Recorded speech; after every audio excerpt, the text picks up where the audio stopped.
Welcome to R five TV news. Markapuram పట్టణంలోని radio station వెనుక ఉన్న బ్రిడ్జి వద్ద స్వచ్ఛాంధ్ర స్వర్ణాంధ్ర 2047 కార్యక్రమంలో మార్కాపురం శాసనసభ్యుడు కందుల నారాయణ రెడ్డి, మార్కాపురం జిల్లా కలెక్టర్ ఎం విజయ సునీత, మార్కాపురం జిల్లా జాయింట్ కలెక్టర్ పులి శ్రీనివాసులు పాల్గొన్నారు. మొదట మార్కాపురం శాసనసభ్యులు కందుల నారాయణ రెడ్డి విద్యార్థులు అధికారుల చేత ప్రమాణం చేయించారు. అనంతరం శాసనసభ్యులు కందుల నారాయణ రెడ్డి మాట్లాడుతూ స్వచ్ఛ ఆంధ్ర స్వర్ణాంధ్ర విజన్ 2047 కార్యక్రమం ప్రతి ఒక్కరూ భాగస్వాములు కావాలని పిలుపునిచ్చారు. గతంలో మార్కాపురం పట్టణంలో త్రాగునీటికి బాగా ఇబ్బంది పడేవారని, గత సంవత్సర కాలంలో నీటి పొదుపుకు కొన్ని చర్యలు చేపట్టామని, అవి ఇప్పుడు సత్ఫలితాలను వస్తున్నాయని, కొన్ని కార్యక్రమాలు కూడా చేసి నీటిని సంపూర్ణంగా ఒడిసి పట్టాలని అన్నారు. ప్రతి ఒక్కరూ తమ పరిసరాలు పరిశుభ్రంగా ఉంచుకోవాలని పిలుపునిచ్చారు. ఈ కార్యక్రమంలో మున్సిపల్ అధికారులు, సచివాలయం సిబ్బంది, తెలుగుదేశం నాయకులు మరియు విద్యార్థులు పాల్గొన్నారు.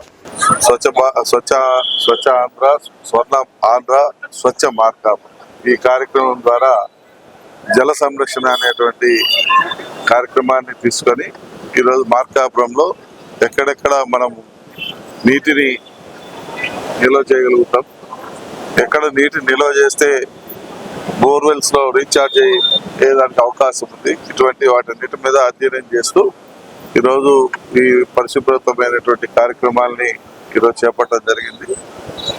బ్రహ్మాండంగా ఈ కార్యక్రమాన్ని విజయవంతం చేసినటువంటి మార్కాపురం ప్రజలందరికీ, అలాగే విద్యార్థులకు మనస్ఫూర్తిగా అభినందిస్తా ఉన్నా.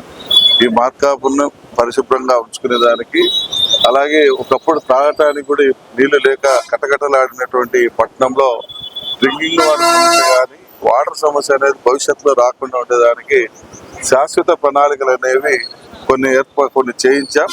అయితే ఇంకా ఆ సమస్యల్ని ఆ శాశ్వత పరిష్కారాలకు ఇంకా కొన్ని సమకూర్చాల్సిన అవసరం ఉంది. ఇవన్నీ కూడా కలెక్టర్ గారితో డిస్కస్ చేసి మేము తప్పకుండా ఈ మార్కాపూర్లో భవిష్యత్తులో ఏ ఒక్క కుటుంబానికి కూడా నీటి అవసరాలు, నీటి కష్టాలు రాకుండా చూసుకుంటూ ఈ యొక్క నీటిని ఏ రకంగా వాడుకుంటే మనం ఇక్కడ సేవ్ చేయగలుగుతాం అన్న విషయం చేసుకోగలుగుతాం అనేటువంటి విషయం మా ప్రాంత ప్రజలకు బాగా తెలుసు. ఎందుకంటే గతంలో నీళ్లు లేక కటకటలాడినటువంటి పరిస్థితి, ఇబ్బంది పడినటువంటి పరిస్థితులు, ఏ రకంగా బిడ్డలు పట్టుకొని ట్రాక్టర్ల పడి పరిగెత్తినటువంటి సంఘటనలు, ఇటువంటి అన్ని కూడా మా ప్రాంత ప్రజలకు బాగా గుర్తున్నాయి.